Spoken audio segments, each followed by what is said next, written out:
Hallo und herzlich willkommen. Hier lernst du alles rund um das Thema Investor Relations, Fundraising und Kapitalmarkt. Mein Name ist Julia Stötzl und ich bin Gründerin und CEO von Investor Relations Beratung Unicorn. Unicorn ist auf einer Mission, Investor Relations für die nächste Generation einzuführen. Das bedeutet ganz konkret die Integration von digitalen Medien wie zum Beispiel LinkedIn, Podcast, Newsletter in die klassische Kapitalmarktarbeit. Mehr Informationen zu Unicorn, aber auch zum Podcast findest du unter unicornconsulting.com. Und jetzt wünsche ich euch viel Spaß beim Zuhören. So, hi Cliff, so excited to have you with us today. It's actually, we met during the IPO process of About You, so it has been quite some time ago, but great to see you again in that context. And thank you so much for joining at Street Tweets. Great, thank you for having me. Good to see you again as well. Super. So just to give a brief introduction to Cliff for everyone who doesn't know yet who you are, Cliff is co-heading the TMT group in EMEA at Goldman Sachs International in London. And with 23 years of investment banking experience, Cliff focuses on advising the firm's clients in the internet, e-commerce, fintech, telco services, and media sectors. So quite an impressive background, and we are very grateful to have you here today as a speaker for the topic, which is the state of IPO market in 2023. So let's dive right into the first question. Cliff, what does the audience need to understand and know about you in the context of the topic, the state of the IPO market 2023? To give some background about you as a person and to understand the context that you're coming from. Perfect. Yeah, thanks again for having me, and congratulations on this podcast. It's a great effort that you're putting into the ecosystem in Europe. So thanks for including me. So as you mentioned, I've been at Goldman basically my whole career, 20 plus years. I don't like to use the word 23, but 20 plus years. And I've been working, across the TMT space, but predominantly within the technology part of that aspect for the bulk of that time. I started in the US. I'm American by background, but I've been in Europe for 19 years now. And I would say, what do people need to know about me? First is my job is to help companies raise capital or buy other companies or merge with other companies. So it's really about working with companies to help them achieve their strategic objectives through raising capital or combining with other companies. And the second thing that they should know about me is I'm very passionate about Europe as a tech center. So I'm American, as I mentioned, as you can probably tell, but I've been here for a long time, and I'm really proud with the growth and dynamism that we're seeing in the European tech space. And a lot of what I do day to day is help companies, but the things I think about more in the back of my mind and sometimes in the front of my mind are how can we help this tech ecosystem in Europe. And so that's one of the reasons why I wanted to join you on this podcast, is I think it's important that companies are helped in the best way that we can in terms of accessing capital and accessing the public markets. So nice to hear another positive feedback and positive kind of attitude towards the ecosystem. We always appreciate having these kind of people on the podcast, I have to say. But I mean, maybe as a further introduction to the topic, where do you think the IPO market is standing at the moment? And maybe you can give us some thoughts on the current market backdrop and specific tech names that you're following and that you're interested in. Your perspective as an investment banker, I would say. Sure. Happy to do that. Maybe I'll split that question into two parts. Okay. The first being the state of the companies that could go public, and then the state of the, or maybe contrast with that with the state of the IPO market per se. So the good news is the companies that can go public are in a really healthy state. So i.e. the state of the ecosystem is very strong. We have over 200 unicorns in Europe. Last count at the end of last year was 240 unicorns. So there's quite a lot of companies that are getting to the point of being IPO ready, or at least getting to the scale to be potential entrance into the public markets. And those companies, by and large, are well funded. A lot of them raised capital in 2020 and 2021 when the market was really strong. Many of them adjusted their business models over the course of 2022 as things started to slow down, so that they could conserve capital and really get to the point of break even. And so I would say by and large, and there's obviously some exceptions, and I'm sure we'll read news articles about the exceptions, but by and large, that universe is in a really healthy place, and therefore I feel very good about kind of the next 5-year pipeline for IPOs. Let's contrast that a little bit with what the state of the IPO markets are right now. And I looked at some statistics to prepare for this conversation because I thought it was good to have data. So in 2021, there were $90 billion of IPOs raised globally for technology companies. In 2022, that number was $1 billion. In fact, it was less than $1 billion. So 90 billion to 1 billion. So the short answer to your question is that it's not very good right now. The IPO markets are not very good right now. And 2023 is kind of basically close to zero. We've almost gone 8 quarters without a tech IPO in Europe. Some people will say that Porsche was a tech IPO. It was a great IPO, and it has a lot of technology associated with it. It's not really what we're talking about in terms of technology IPOs. And we did have Mobileye last year. There's a couple small IPOs that have happened, but in Europe we really haven't had a pure tech IPO in nearly 8 quarters. I think it's 7 quarters now, which is a long time. The last time that happened was 2008 and 2009, and that market opened up right at the tail end of 2009, and then before that it was 2002 and 2003, so quite a long ways back.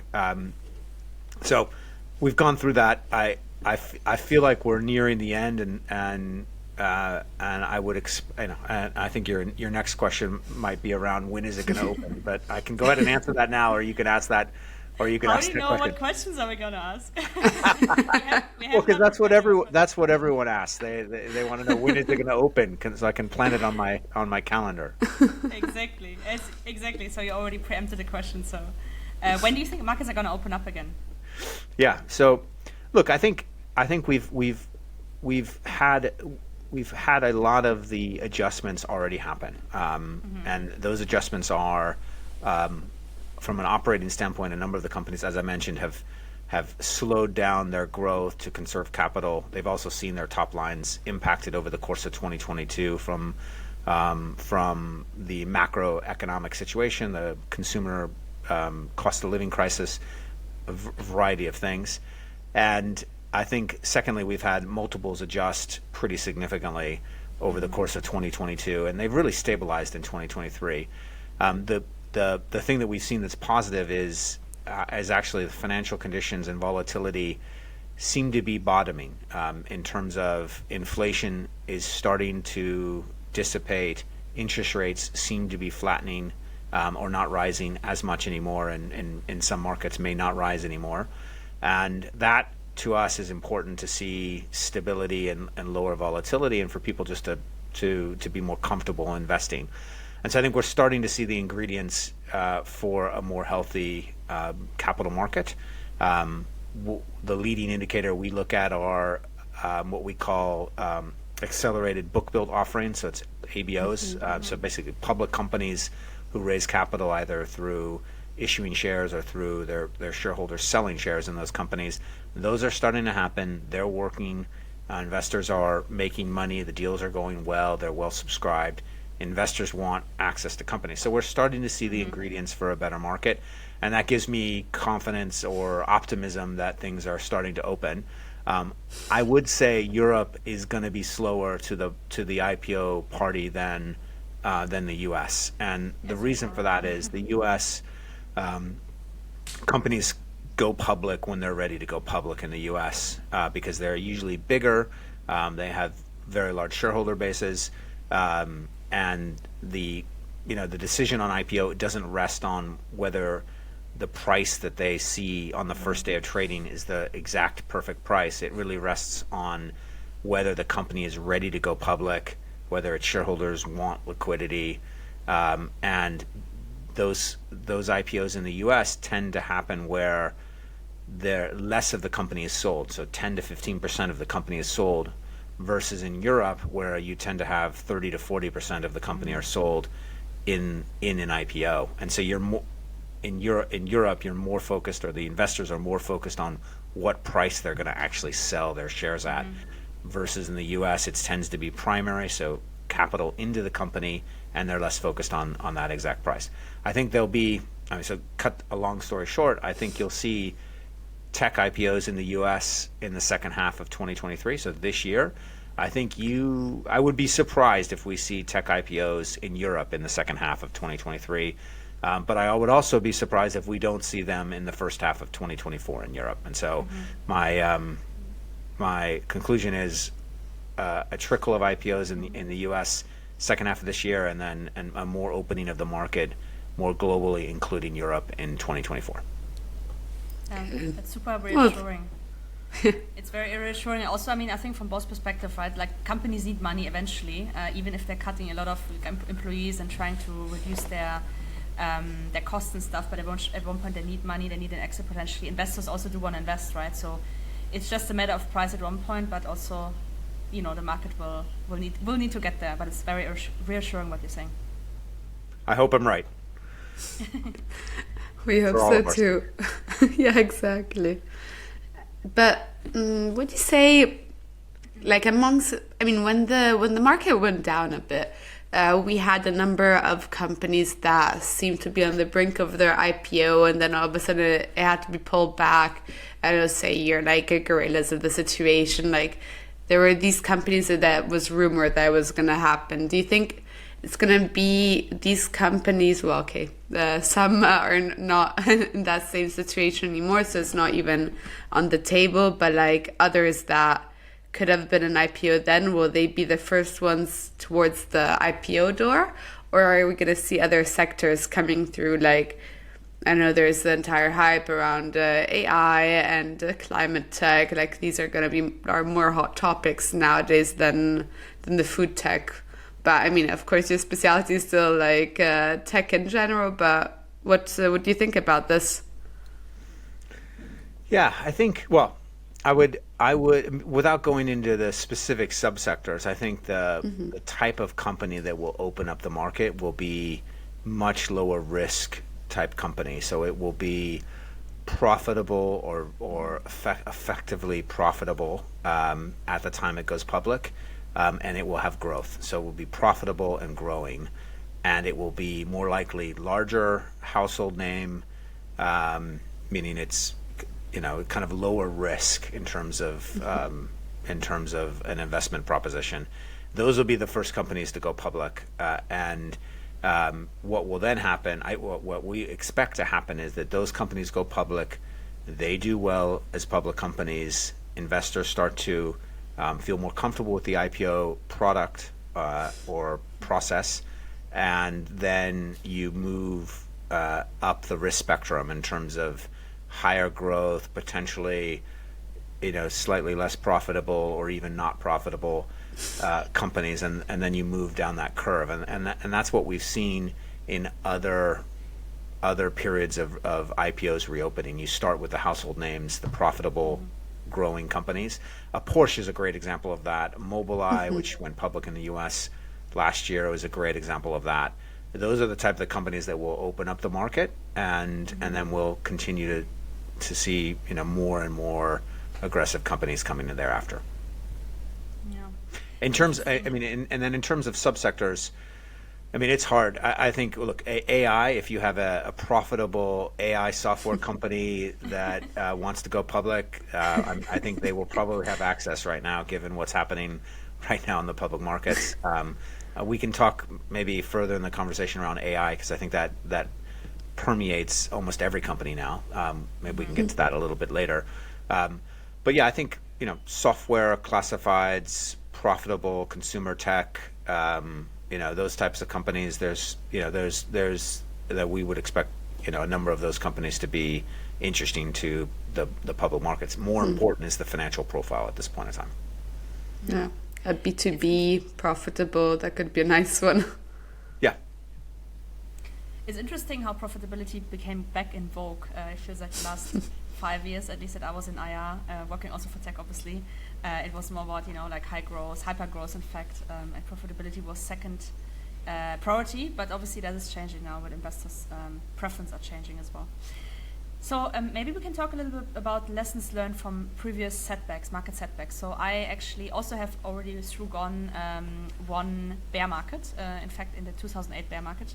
But curious to hear what your lessons learned were from previous setbacks and how we can use these learnings to propel forward, in the next bull market. Yeah, that's great. Look, I mean, the first thing I would say is the first lesson learned is they don't last forever. I started as an investment banker in 1999, so right at the tail end of the dot-com boom, through the bust, and then it really picked up in 2003, 2004, and obviously we went through the global financial crisis. I'm sure there's other people. I know there's other people that have gone through more ups and downs than that, but those are enough for me. What I would say is they don't last. I mean, they won't last forever. We all know that. So they will come back, and it usually comes back more quickly than you expect.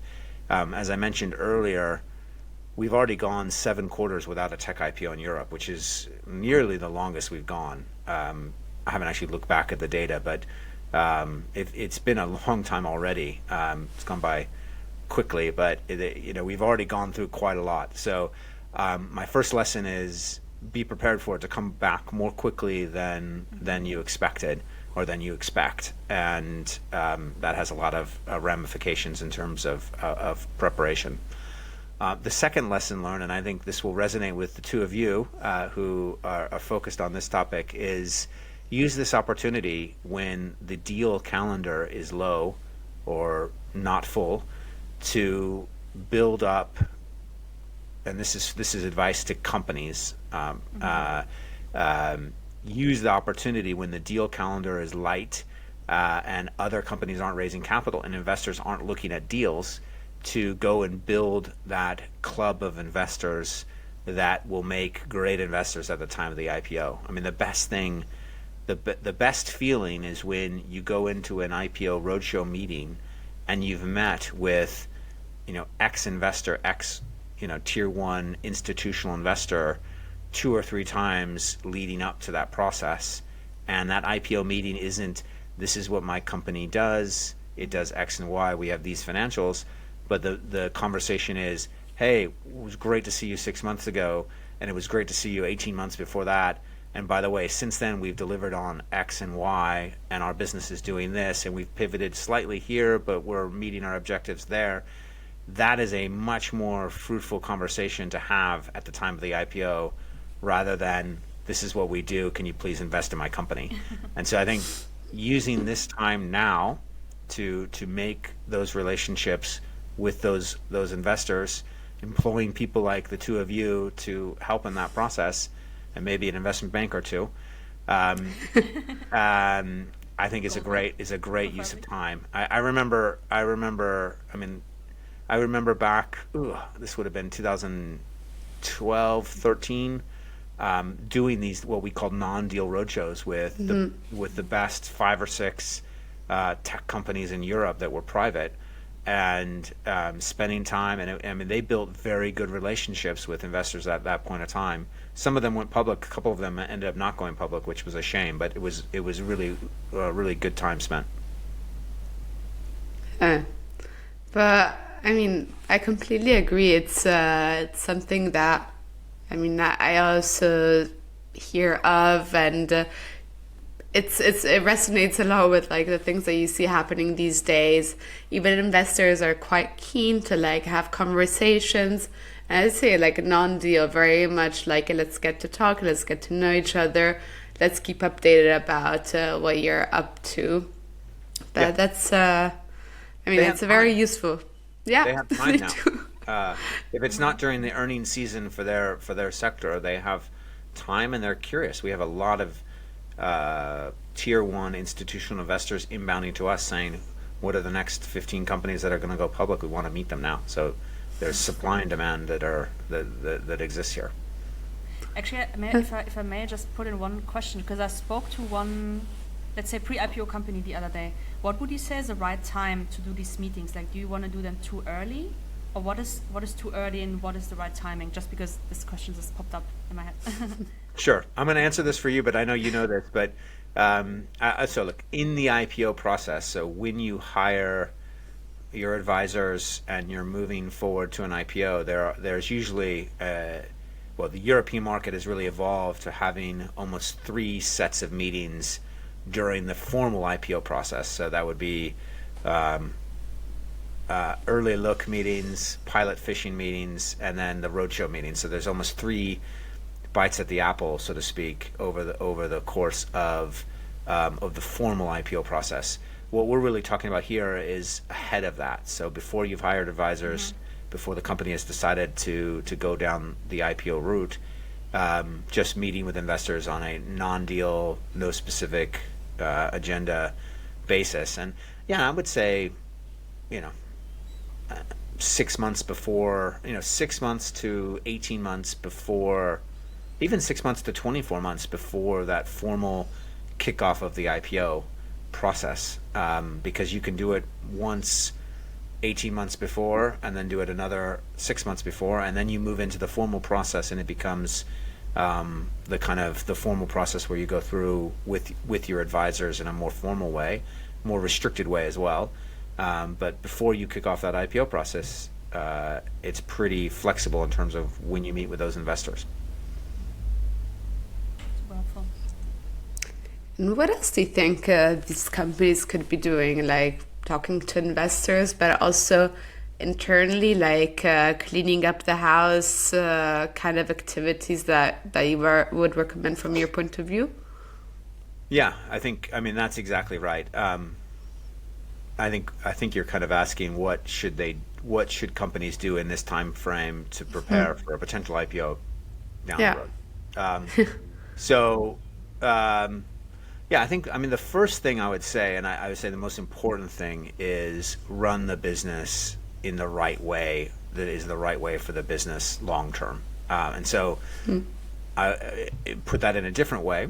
I would resist the temptation to run the business for cash now too early, versus running, if you have the capital, grow the business during this period of time. And I think too many companies pivot their business too quickly to make it more attractive to what the IPO markets look like, or the IPO markets want right now. And you almost have to look ahead to where the markets will be and expect that there'll be a more normalized market around this growth versus profitability debate, and get yourself to that point. So don't hit the puck, see where the puck's going, or a similar analogy. And more importantly, just run your business the way it should be run, on a growth versus profitability, on a invest in new markets, expand in new territories. All of those things you should continue to do in the right way for your business. I think the second thing, as you mentioned, is the cleaning up the company. I mean, there's a lot of detail here that you can go into in terms of what makes sense to do, but I would say maybe 2 buckets there would be people. So if there's an executive team reshuffle that needs to happen, it's much better to do that pre-IPO and give those people 6 to 12 to 18 months before the IPO to get in their seats and start to have impact in those jobs.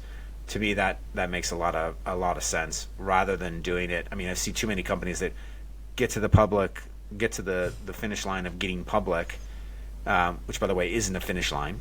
We can talk about that a little bit later. And then all of a sudden you shuffle your management team as a public company. It's much better to do that as a private company.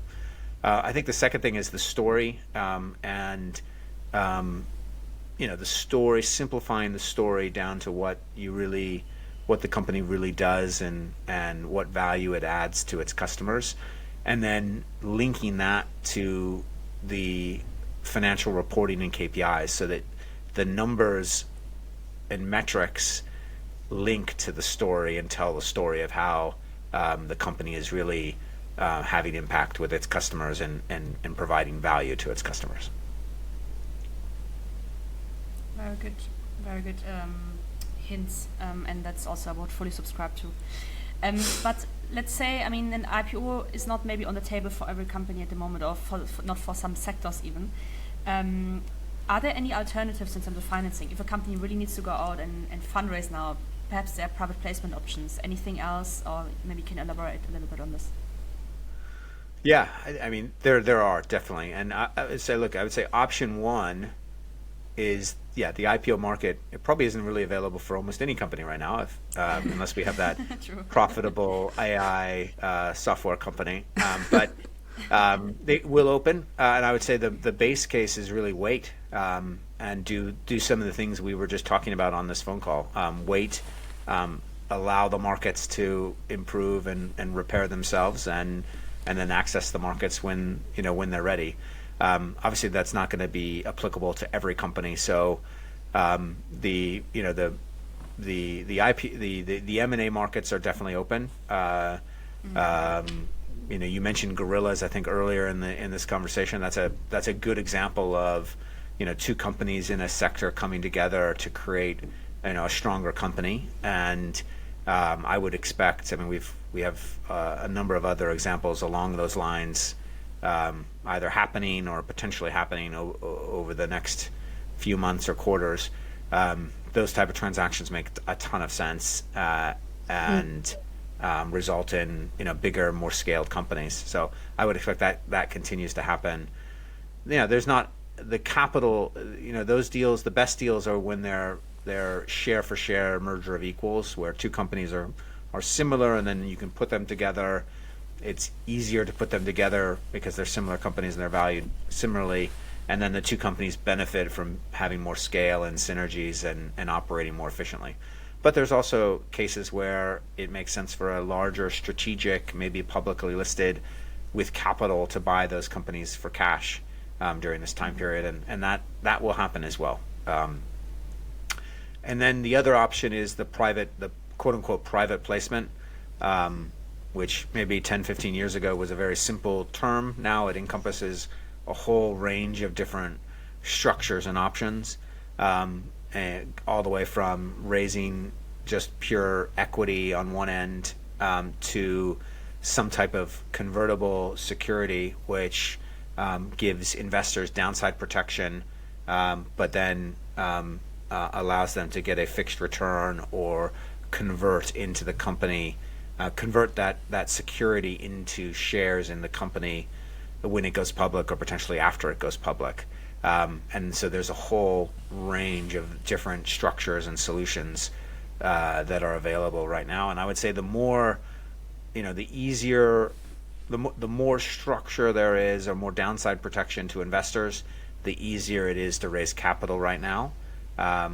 Or the cheaper the price or value of the company, the easier it is to raise capital, which makes a lot of sense.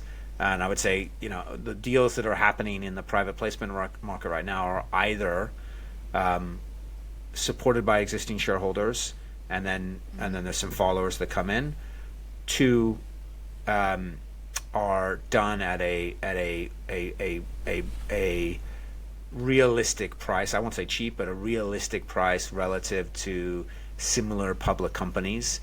Or three, have some type of downside risk or structure, which gives, which lowers the risk to the investors coming in. And all three of those variants are happening still in this market right now. Okay. I'm quite surprised we haven't seen more of those strategic for cash acquisitions. I would have almost expected, it was a bit of a myth, lower valuations, cheaper, your bigger strategic move will take place, but that wasn't the biggest vibe happening. But it's okay at the same time, I would say. A more biased question to you, coming from two investor relations people. How important do you consider the IR side for the IPO? When do you think it would be the right time for these kind of companies that are looking to have an IPO, potentially in the future, to hire full-time FTE to do that? Yeah, well, I would tie it to my answer on one of the previous questions, which is, I think first of all, I think building these relationships with investors is really important for companies. And we talked about doing that 12 to 18 months before you kick off the IPO process. The most effective way to do that is to have somebody who owns that work stream and owns those set of relationships with those investors and is really managing those relationships almost like a chief sales officer would manage relationship with customers. And therefore, I think that time frame of 12 to 18 months, potentially even longer, but 12 to 18 months before a formal IPO process would be ideal, because that allows that new person to build those relationships with the investors, get the feedback from them, manage them, feed that into the IPO process and the prep around story and financials, and just makes the whole process run much more smoothly. It can obviously be done later, and a lot of times, as you will know, companies, they don't optimize for this. They optimize for salesperson X or tech person Y, and the IR function is more, oh, wait, we're about to go public, we need to have an IR person, and they're hired. I mean, I've done one where the IR person, I've done IPOs where the IR person joins 2 days before the roadshow for the IPO starts. So at the tail end of the process, and look, it will work if you hire a good person. They'll adjust, and they probably know the investors already, so they can do that. But it's much more effective. I mean, I'm preaching to the choir here, but it's much more effective when you're part of the process. You can get that feedback loop from the investors and input that into the IPO prep and story and all of that. Yeah, no, absolutely. I totally agree. It makes sense to be in the process a little bit earlier. But if anyone is listening and is still looking for an IR, I'm offering exactly that with Unicorn. So in case anyone needs last minute, don't be shy to reach out. We actually come already to the end of our interview, and we would like to end the interview with a question about how can our audience access more knowledge of Goldman Sachs, of you, on IPOs, on capital markets, and what kind of companies are exactly the ones that you could help most? Like, is it their specific market cap size that is most relevant? So maybe we can just dive into that a little bit to close the conversation. Sure. Sure. I mean, first, to answer your first question, I would probably offer two things. One, we have a Goldman Sachs investment banking LinkedIn page, which you can follow or subscribe to, whatever the terminology is. And that has a ton of content around deals we're working on, themes, thematic content. We just did a huge conference on AI. We've done in Europe we launched 8 years ago a disruptive tech symposium, which has a lot of content around technologies and companies in the technology space. Second thing would be our briefings email. So if you go to gs.com, you can subscribe to briefings, which is a email newsletter that comes every week and has basically the best that Goldman Sachs has to offer in terms of content, whether that's podcasts, interviews, talks, all kinds of research reports, et cetera, et cetera. So those would be the two areas that I would highlight. In terms of which companies, look, I mean, the best part of my job personally is meeting companies very early on and learning about their businesses and meeting them and getting to know the people individually. So without maybe at a bit of risk of getting inbounded with requests to meet. I mean, we want to meet companies. That's the best part about working in technology, is meeting companies early, getting to know them, helping them along the way. And then eventually, hopefully, helping them go public or access the capital markets in some way. So I would say, early is fine. We have a lot of content that's available for very early stage companies that may not require, hand-to-hand hand-holding. But we're, that's the fun part of the job. I mean, I'm subscribed to the Goldman Sachs morning email. That's also great content, I have to say. Yeah. But Super cool. I'm sorry that we didn't manage to get to speak about AI today, but maybe this is an excuse to have you back on the podcast at some point as we come to the end. Yeah, I mean the only point I would raise, and maybe I should have said that on the tip for companies, is just, every company who accesses the capital markets right now needs to have an answer on AI. Is it a driver of their business, or is it impacting their business, and how can they withstand any impact from AI? So it permeates every single investor interaction right now. So that I'd leave you with that, and we're happy to follow up later. Amazing. Thank you, Cliff. Thank you really for joining us. It was such an interesting call. And Great. Hope to see you soon, maybe in person. Great. Thank you. Thank you both of you. Bye-bye. So, wir sind jetzt auch schon wieder am Ende des Podcasts angekommen. Ich hoffe, dir hat diese Episode gefallen. Wenn du Hilfe brauchst bei irgendwelchen Kapitalmarktthemen oder digitalen Investor Relations Themen, dann melde dich gerne unter unicornconsulting.com und buch dir einen ersten freien Consulting Call. Wir würden uns ebenfalls darüber freuen, wenn du uns auf Social Media folgst, zum Beispiel YouTube, TikTok, Instagram oder auch LinkedIn, oder wenn du einfach einen Like da lässt. Ich wünsche euch alles Gute und bis zum nächsten Mal. Eure Julia. Ciao.